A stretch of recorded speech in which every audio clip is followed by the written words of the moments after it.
Perkenalkan, nama saya Eldo Suryadi dengan NPM 1923250076 dari Prodi Informatika. Di sini saya akan menjelaskan tentang algoritma penjadwalan FIFO. Berikut adalah daftar isi yang akan kita bahas. Yang pertama yaitu metode pengertian, dan yang kedua ada metode algoritma FIFO, yang ketiga ada tujuan, dan yang keempat dan yang kelima ada kelebihan serta kekurangannya. Kita ke awal dulu, yaitu pengertian. Yang pertama, FIFO atau biasa dikenal dengan first in first out adalah teknik untuk mengatur persediaan barang yang merupakan hasil dari keputusan manajerial dalam kegiatan normal perusahaan, di mana barang yang pertama masuk berarti barang tersebutlah yang pertama harus keluar. Berikutnya, dengan metode FIFO, biaya persediaan dihitung berdasarkan asumsi bahwa barang akan dijual atau dipakai sendiri, dan sisa dalam persediaan menunjukkan pembelian atau produksi yang terakhir. Berikutnya kita akan yang kedua, yaitu ada metode. Pada metode FIFO, yang pertama ada sistem periodik. Nilai persediaan akhir ditentukan dengan cara saldo periodik yang ada dikalikan dengan harga pokok per unit. Harga pokok per unit barang yang terakhir kali masuk. Bila saldo periodik ternyata lebih besar dari unit terakhir yang masuk, sisanya dipergunakan harga pokok per unit yang masuk sebelumnya. Dan yang kedua ada perpetual. Pada metode ini, jenis persediaan akan dibuatkan kartu persediaan yang terdiri dari beberapa kolom yang nantinya akan digunakan untuk mencatat mutasi persediaan barang. Berikutnya kita akan ketiga, yaitu ada tujuan.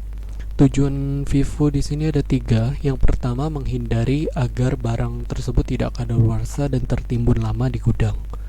Yang kedua, menggabungkan semua unsur laba saat dilakukan proses penjualan yang dimulai dari gain dan loss yang timbul akibat perusahaan harga yang terjadi selama proses FIFO. Yang ketiga itu untuk menyajikan persediaan akhir di dalam neraca berdasarkan harga yang paling akhir.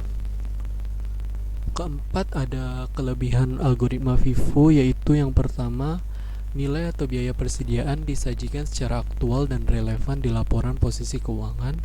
Yang kedua, menyediakan persediaan barang kepada pelanggan dengan harga produk yang lebih konsisten. Yang ketiga, memungkinkan perusahaan untuk melakukan perbandingan yang lebih baik antara perusahaan-perusahaan yang berbeda tetapi dalam industri yang sama. Dan yang terakhir, untuk menghasilkan laba yang lebih besar. Berikutnya ada kekurangan FIFO. Yang pertama yaitu pajak yang dikeluarkan menjadi lebih besar. Yang kedua, laporan laba yang tidak ditandingkan antara biaya berjalan dengan pendapatan berjalan. Dan yang terakhir, laba yang dihasilkan itu kurang akurat. Oke, berikutnya saya akan memberikan contoh penjelasan tentang algoritma FIFO.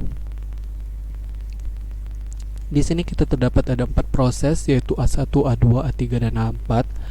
Dan juga terdapat ada prosesnya juga. Yang pertama itu ada arrival time atau disingkat AT, ada burst time yaitu BT, ada ST yaitu start time, ada finish time, ada waiting time, dan juga turnaround time.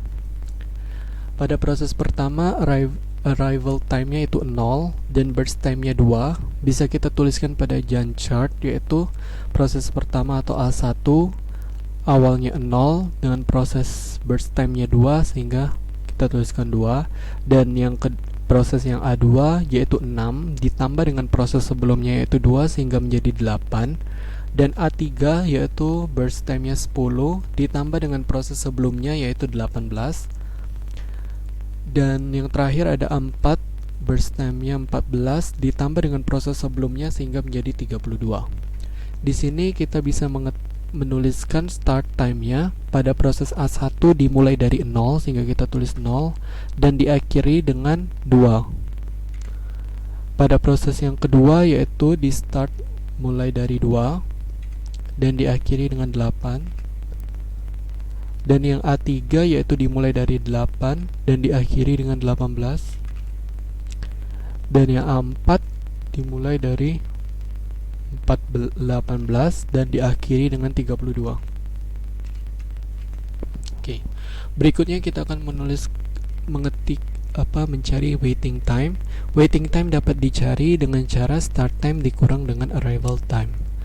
Jadi kita bisa menguranginya langsung, start time dikurang dengan arrival time sehingga mendapat 0.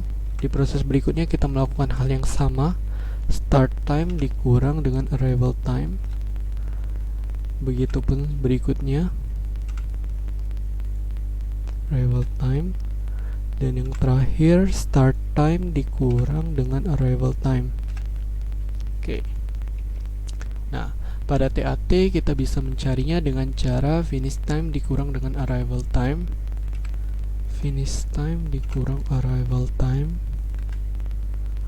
Pada proses berikutnya juga finish time dikurang dengan arrival time. Begitupun juga berikutnya, finish time dikurang arrival time. Oke. Nah, berikutnya kita dapat mencari rata-ratanya.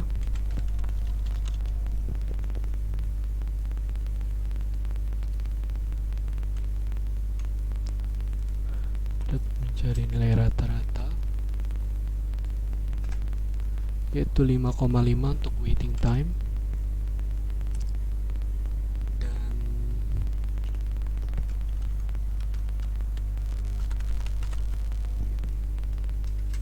Untuk nilai rata-rata turnaround time-nya kita mendapatkan 13,5. Jadi dapat kita simpulkan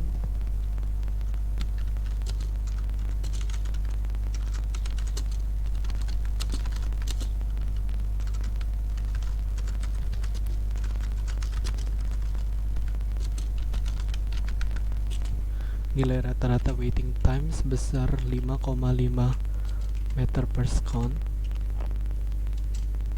dan turnaround time